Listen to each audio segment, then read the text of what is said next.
Hello, my name is Jorge Cortez from the Georgia Cancer Center.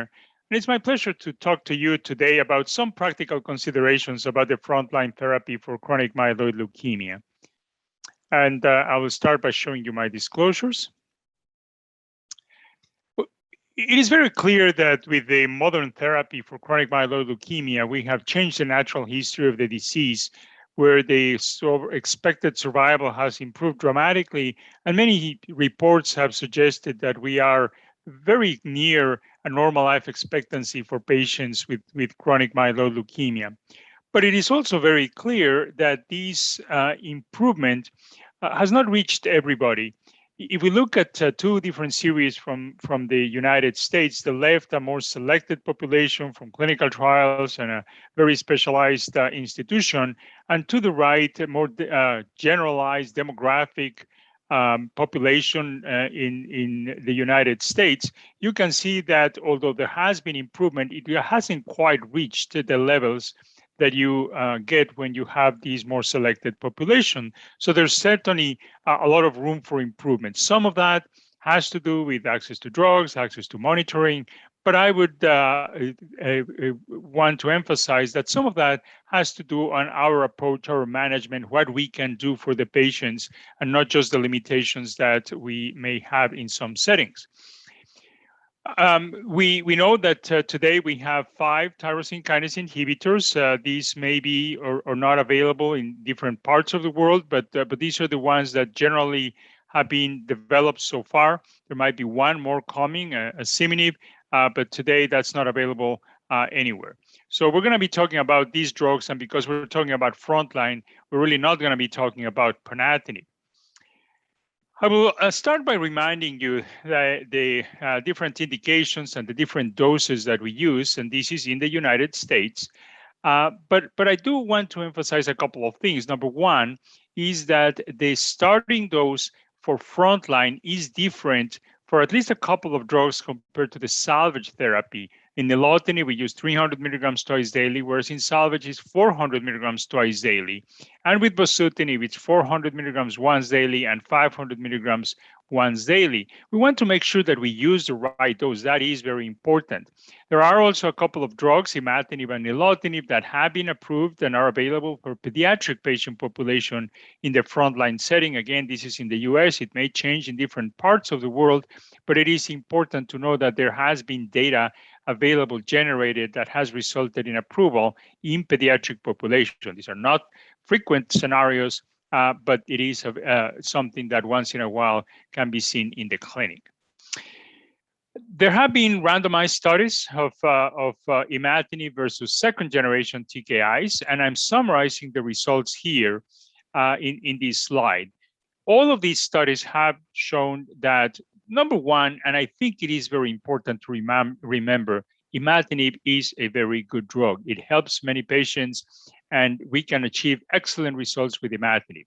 We also know that second generation TKIs give you more responses, and particularly faster responses and deeper responses, meaning more of the deep molecular responses, etc. They give you a lower rate of transformation. But it is also important to remember that the second generation TKIs do not improve progression-free survival and do not improve overall survival. Of course, the lack of improvement in overall survival is in great part due to the fact that with imatinib, with a high rate of complete cytogenetic responses, the survival is already very close to the normal expectancy. To the very far right, I present the results of an old study that we did exploring standard versus higher doses of imatinib.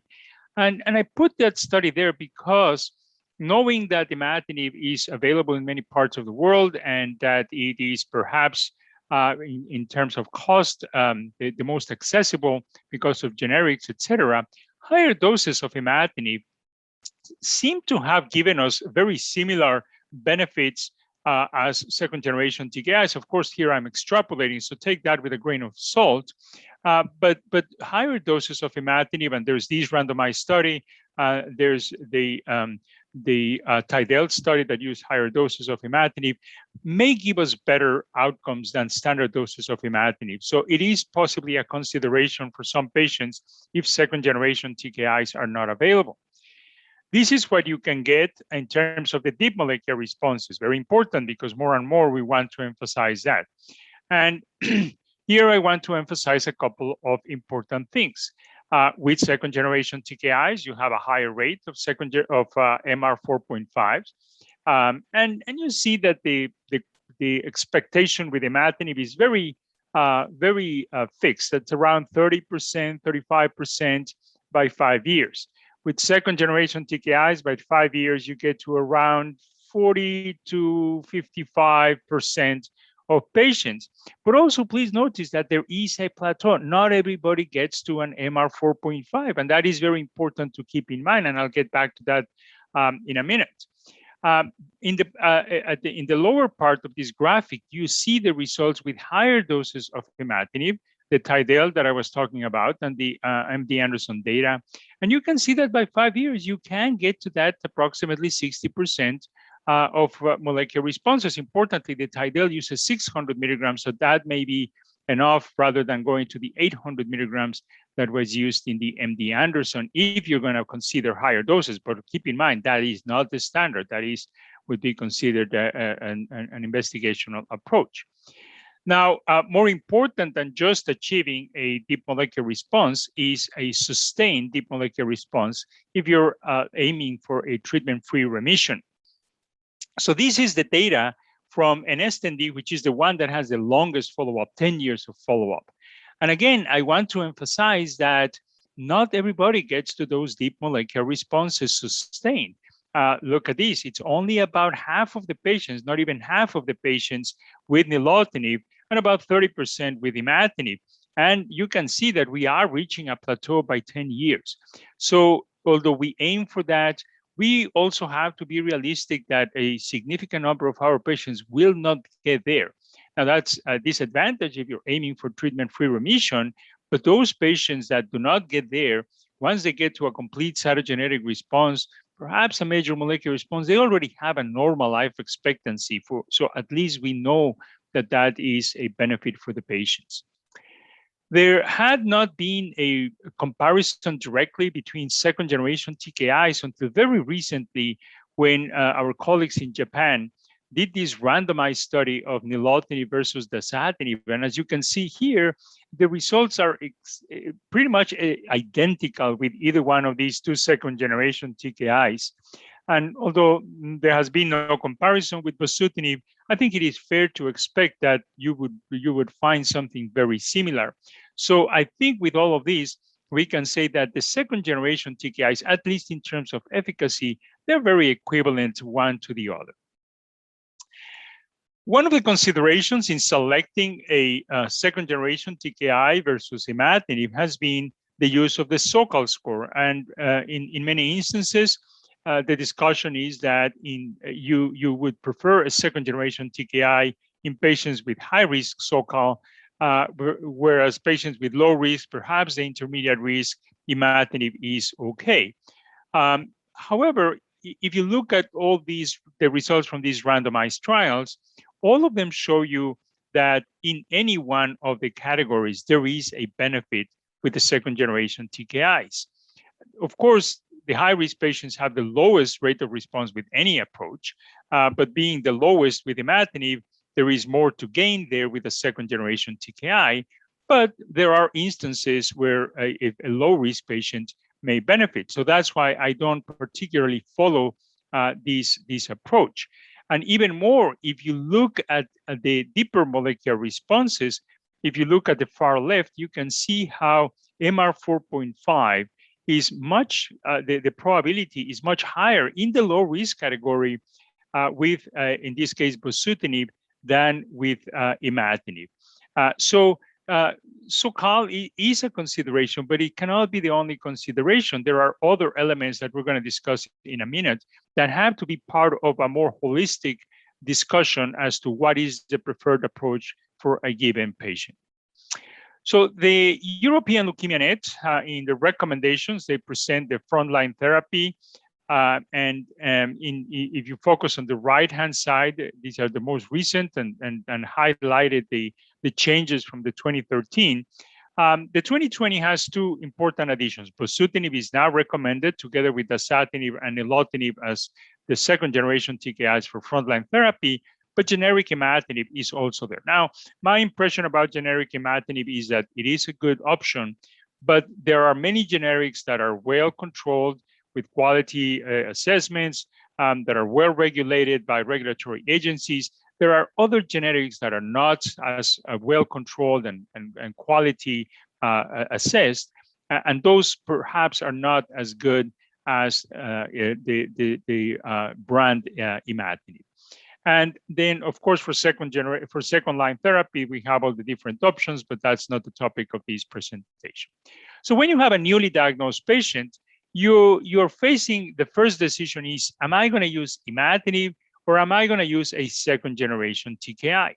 And then if you are going to use a second generation TKI, you need to decide what second generation TKI you're going to use. So why would you choose imatinib? Well, number one, we have the longest follow-up of all the TKIs. We've been using it for more than 20 years now. We have less arterial occlusive events, and we'll get to that in a minute. You already have an outstanding event-free survival and overall survival, very similar to that of the normal life expectancy. And you do have effective salvage if the patient were not to respond well to imatinib. And we talked to the issues about cost. Why would you choose a second generation TKI? Well, we already mentioned that we get faster responses, we get deeper responses, we even get more responses, but more importantly, we get more sustained MR4.5 type of responses that are valuable for TFR. Again, not everybody gets there, only half of the patients, but that is an improvement over what you can expect with imatinib.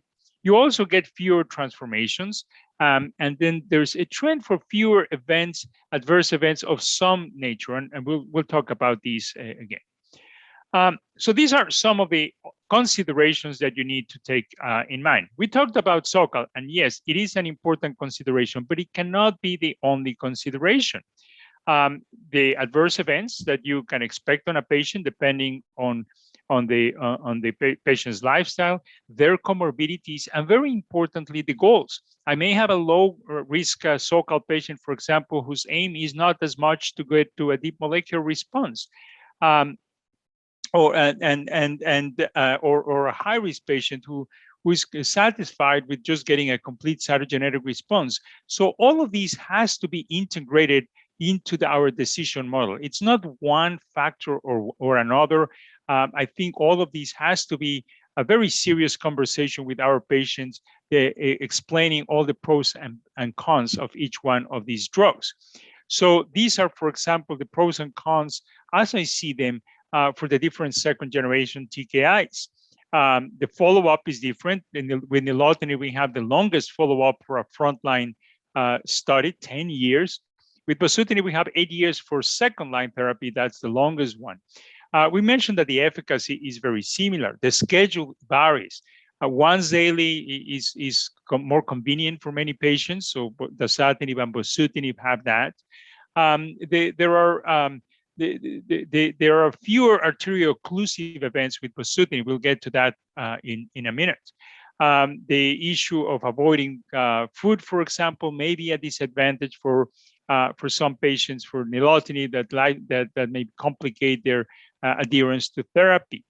And then, of course, different type of adverse events. So all of these can be part of that conversation with our patients.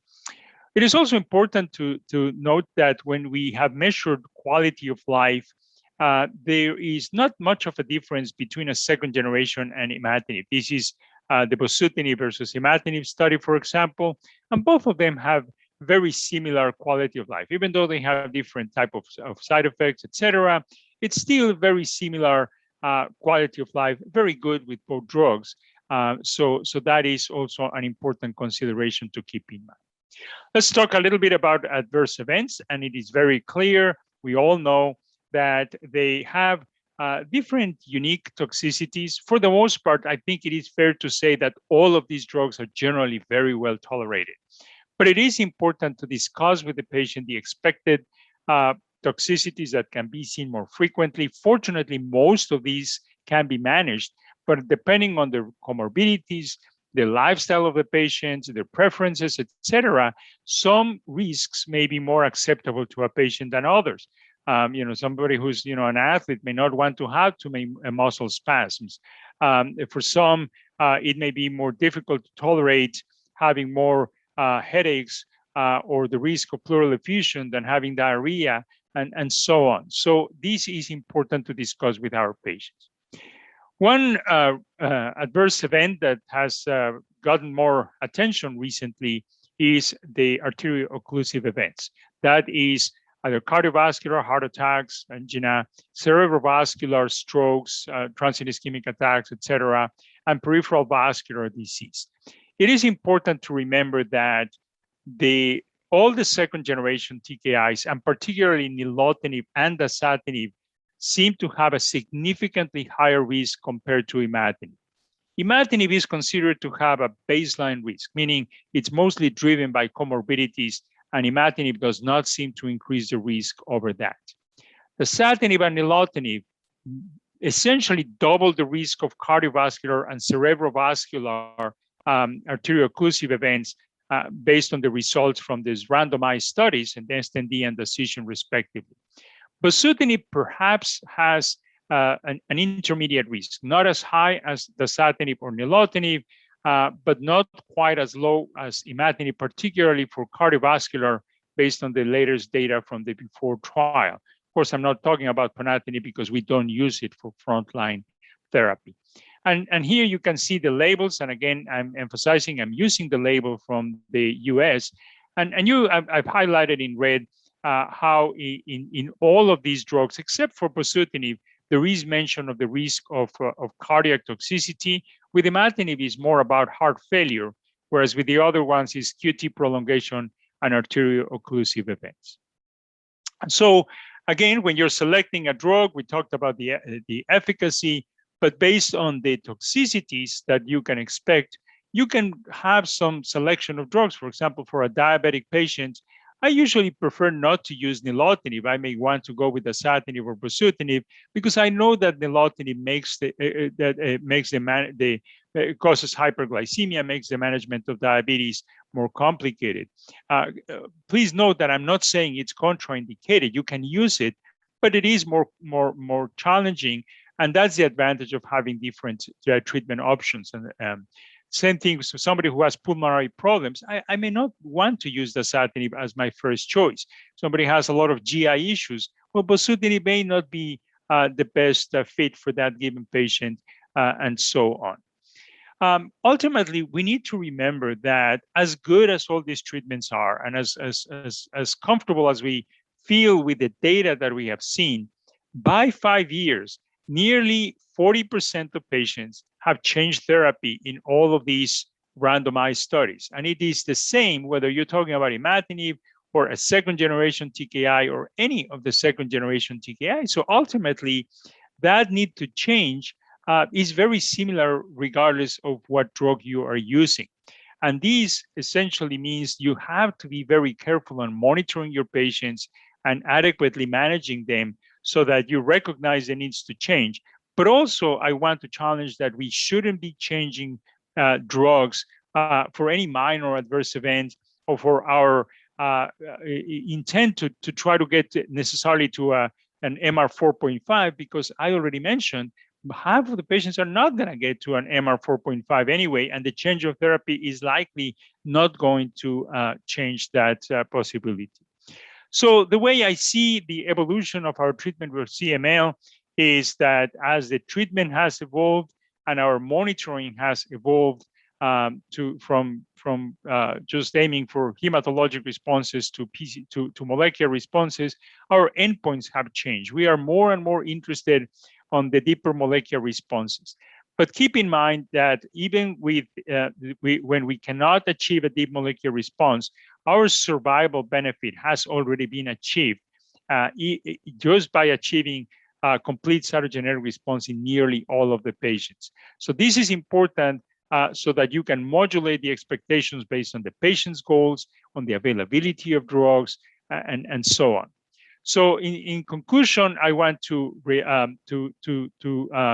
say that when you're selecting the TKI for a patient, they are all good. Imatinib is a good treatment option. Many times that's the only thing we have available. Yes, you can treat a patient very well and give them a normal life expectancy with imatinib. It is very important to think holistically. It's not just about the PCR. If we're not paying attention to the development or the management of comorbidities and the development of side effects, we're not doing a patient a favor because they may develop a serious complication that we're not looking for because we're just focused on the PCR. So assess comorbidities, manage them throughout the therapy very aggressively, monitor them very closely for all of these things. Always involve your patient in the decisions about what treatment to start, what's important, what the goals are for the therapy, because that'll allow you to make the best decisions for a given patient. And use every drug to their maximum potential. The management of adverse events is very important. We don't always have to change because a patient has the first instance of an adverse event. And don't change just because you have something else. Always think realistically, am I going to get something better by changing therapy? Maybe what you have is realistically the best you can get for the patient. And particularly if you already have a good cytogenetic or a major molecular response, that may be good enough for that patient rather than having to expose them to the risk of other toxicities. So and ultimately, what I always have mentioned is that the management is more important than the drug. Again, sometimes we don't have all the drugs that we want. Well, an adequate management of the patient is much more important. So that brings me to my conclusion, and emphasizing this issue. I bring this quote by William Jennings Bryan, who was the Secretary of State under President Woodrow Wilson in the U.S. And he said, "Destiny is not a matter of chance; it is a matter of choice. It is not a thing to be waited for; it is a thing to be achieved." And I would change destiny for outcome in CML. It is not something that's just going to happen because you give a patient a TKI. You have to chase it. You have to manage your patient well, and you can achieve it, but you have to be very proactive and very comprehensive in the management of your patient. So with that, I conclude, and I thank you for your attention.